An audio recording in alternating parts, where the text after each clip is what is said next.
J'allais dire justement que, parce que ça fait deux, trois fois que je vois le film, hein, ce qui m'est apparu là, parce qu'à chaque fois il y a une chose différente, c'est l'intraduisible.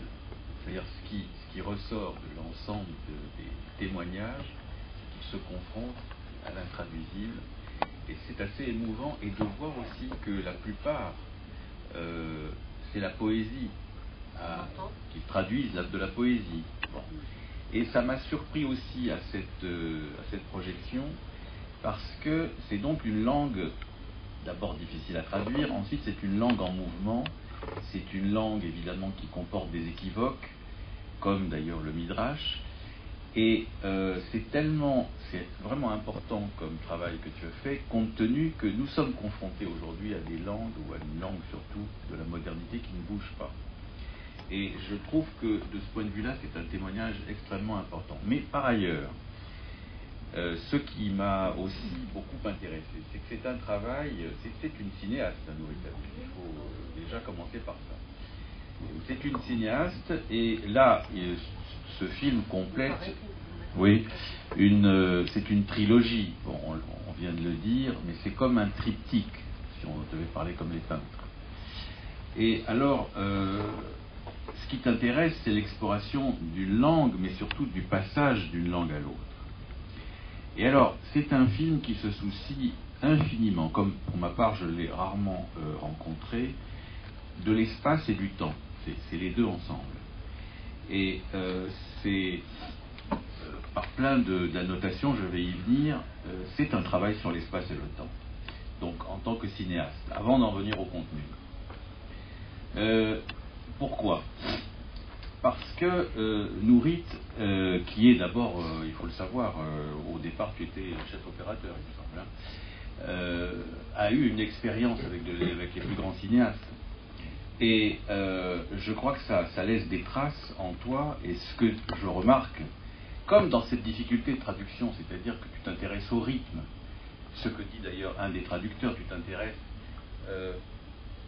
je dirais, à la façon, à l'intervalle, parce que vous avez remarqué qu'il y a cette répétition qui revient de la fenêtre. Autre chose, c'est le fait que tu sors de l'ombre chacun des traducteurs et que tu les mets en lumière, ce qui pourrait être aussi une façon de dire éclairer, comme on éclaire un texte.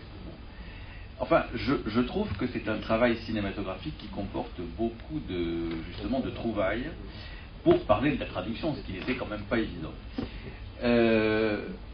Moi, ce qui m'intéresse, c'est que c'est très voisin pour les analystes qui sont dans la salle. Moi, je trouve que cette façon de mettre en jeu l'espace et le temps, ça fait partie de notre travail. De même, je dirais, le fait que nous nous soucions, nous, de ce qu'on appelle le cadre analytique. Bon, c'est-à-dire qu'il y a aussi une scène analytique, il y a aussi quelque chose qui se construit entre espace et temps dans notre travail. Donc, bon, ça fait longtemps que Nourit est non seulement une amie de la psychanalyse, mais elle a trempé dedans très, très jeune. Bon. Donc, c'est une analyste en réalité, Nourit. Bon.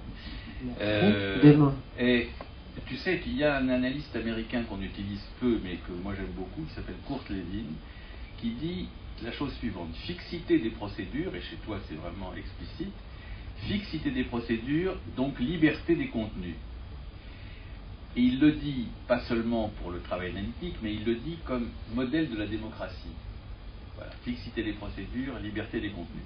Je vais venir tout à l'heure au contenu politique de ton film, car il y en a un. Et je poursuis sur les fenêtres, quand même. Bon, je trouve que pourquoi les fenêtres, dans le fond? Je trouve que sans doute est-ce parce que nous on travaille avec le fantasme, on travaille avec aussi quelque chose qui est d'une représentation. Et je disais justement que ce film parle de l'intraduisible. Pour moi, le fait que tu mettes les fenêtres comme acteur de ton film, c'est du côté de l'intraduisible. Alors, pour ce qui est peut-être aussi la frontière, maintenant, la question du temps. Parce que le rythme est particulier, mais déjà dans les premiers films de Nourit, il y avait un rythme très particulier. je t'ai dit, tu es une grande spécialiste de la césure, de la scansion, de l'intervalle. Et finalement, c'est faire naître, moi je dis ça comme ça, c'est faire naître un savoir de l'intervalle. C'est-à-dire qu'entre les différentes séquences, il y a quelque chose auquel nous pensons. Et d'ailleurs, si j'ai revu, c'est la troisième fois que je le vois, je dis à chaque fois, il y a quelque chose que je retiens, que je n'avais pas remarqué la première fois. Parce qu'il y a ce savoir de l'intervalle qui fait que, tiens, il a dit ça, ou tiens, elle a dit ça, et souvent, ça tombe dans les dessous et ça revient parce qu'on le revoit. Je vois des personnes que j'ai déjà vues dans la salle, qui sont déjà venues voir le film. Mais oui, il y a ça dans ce film. Alors, pour le temps, il y a aussi cette insistance des traducteurs, je ne sais pas si vous l'avez remarqué, pratiquement tous disent qu'ils s'affrontent à un hébreu différent, c'est-à-dire qu'il y a l'hébreu moderne, mais il y a l'hébreu en plusieurs couches, dans ses transformations, jusqu'à l'araméen d'ailleurs. Bon. Donc il y a aussi comme une forme de palimpseste, surtout quand on parle de Agnon, la traduction paraît, c'est un travail qui est certainement, d'ailleurs la traductrice italienne, que j'aime beaucoup, voilà, j'aime beaucoup parce qu'elle parle de la traduction comme d'un engouement amoureux dont on ne se sort pas. Elle a dit « je suis tombé dans un amour dangereux ». Et on voit bien que chacun des traducteurs s'est coltiné avec un livre, un auteur, et que là il y a quelque chose qui se joue entre eux, quoi. C'est une passion. Et si ça n'avait pas été, et ton film le rend très bien, je trouve ça, c'est une forme de passion intime, difficilement partageable, bien que souvent, tu l'auras remarqué, ces traducteurs travaillent avec un collègue. Souvent, il y a quelqu'un d'autre. Bon. Donc, ils partagent quelque chose, mais il y a ce rapport, je dirais, surtout chez une femme comme Anna Callot, qui semble dire que là, elle s'est perdue dans une forme de servilité. C'est-à-dire qu'elle donne tout, quoi. Comme une femme, souvent, peut donner à un homme, jusqu'à une forme de masochisme, enfin. Mais il y a ça, on le ressent. Méchant, elle dit. Et elle dit qu'il est méchant. Et ensuite, il y a... oui, j'aime beaucoup, je l'ai dit à mes voisines tout à l'heure, que j'aime beaucoup Rosie Pinas Delpuech, parce que, avant-dernière intervention, parce qu'elle baigne dans 5 langues à Istanbul, et elle va...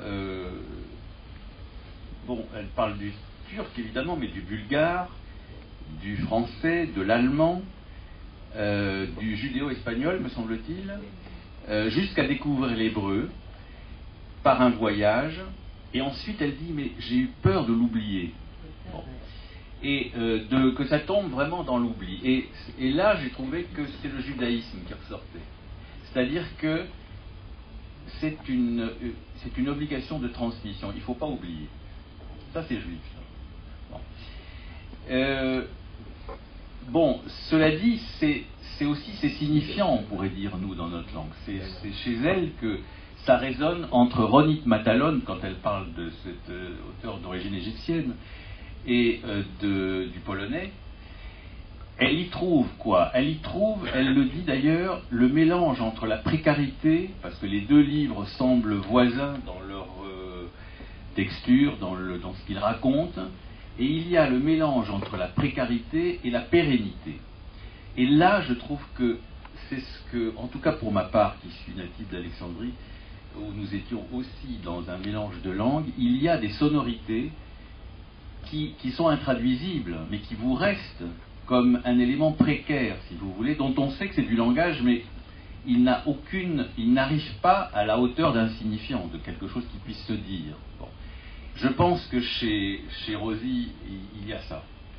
Parce qu'on ne peut pas avoir été dans ce mélange de langues sans avoir cette espèce de bruitage de fond qui vous reste, sans que vous soyez pour autant délirant, mais qui ressemble à une forme de petit automatisme mental, s'il fallait le qualifier, mais qui est quelque chose qui aide à discerner, car en fait c'est l'apprentissage de l'hétérogène, de la différence, si vous voulez, qui passe par les bruits.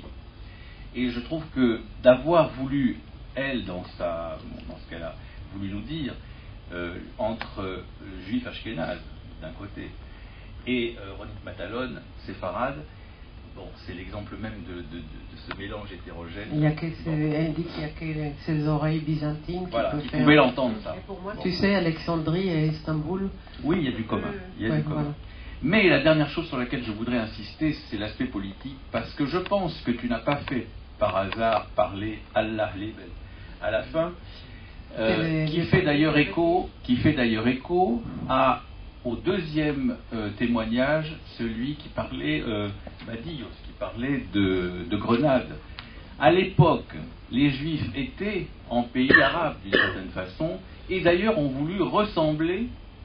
Il le dit expressément, c'est parce que les poètes arabes se servaient du Coran, de leur lecture, pour faire de la poésie. Eh bien, Judas Halevi, par exemple, a fait pareil. Venant de Castille, il s'est installé, il a fait pareil. Il a voulu faire comme les Arabes. Et évidemment, ça fait écho à ce que nous dit Al-Lahlé, qui lui, arabe palestinien, arabe israélien, en fait. Je trouve que ce qu'il apporte sur la modernité de l'arabe, qui explique beaucoup de choses de ce qui se passe actuellement, ça me paraît évident qu'en effet, on ne peut se libérer que par la langue. C'est-à-dire la langue se réinvente, il y a une sorte de réensemencement de la langue. Et actuellement dans les pays arabes, c'est le cas, et tant mieux, c'est comme ça qu'on se libère du joug de la langue traditionnelle. Issémès et Bloch.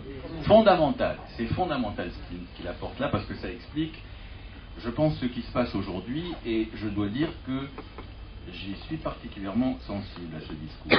Voilà. Et après, pour finir, c'est pour revenir, bon, toi tu connais mieux ça que moi, c'est la Bible des Septante. Bon, parce que la Bible des Septante, qui est une impossible traduction du même, c'est pas possible d'arriver à la même traduction. Et justement, la Bible, dans sa sagesse, d'une certaine façon, vous dit non. Non, une traduction qui serait une et universelle, ça n'existe pas. Il n'y a que des traductions, ce qui veut dire que aussi ça réhabilite la question de l'hétérogène. Et je trouve que c'était très bien de commencer par ça. Pour finir, je vais te dire que au fond, ton film... Ah oui, parce que je t'avais déjà dit ça, je crois, la dernière fois. C'est que quand on va au cinéma, en général, qu'il y a un film anglais, américain ou russe, on veut le voir en version originale. Enfin, beaucoup d'entre nous, je pense, vont le voir en version originale. Et aujourd'hui, ce que j'ai aussi entendu de ce film, c'est qu'il n'y a pas de traduction sans perte. Il y a toujours de la perte. Et il faut s'affronter à cette perte, c'est-à-dire à l'intraduisible, en fait. Et quand on va au cinéma et qu'on voit des films en version dite originale, on a les sous-titres. Et on se prive de beaucoup avec les sous-titres. Oui, mais il y a la voix, il y a la langue qui court tout le temps dans ton film. C'est-à-dire que la langue, c'est l'objet, si vous voulez. C'est-à-dire que ce qu'on perd en signifiant, on essaye de le reconquérir en objet, ou alors en travail sur l'originaire, que d'ailleurs on ne parvient pas à reconquérir. Mais néanmoins, c'est, je crois, aussi ton film est très illustratif de cette expérience que nous avons tous. Voilà, et pour finir, allez, après ça va être à toi. Je trouve que, au fond, c'est ça, c'est une contribution qui restera dans nos mémoires comme l'inatteignable de l'original. C'est ça, Nouritali, c'est l'inatteignable de l'original. Eh bien, nous pouvons te féliciter.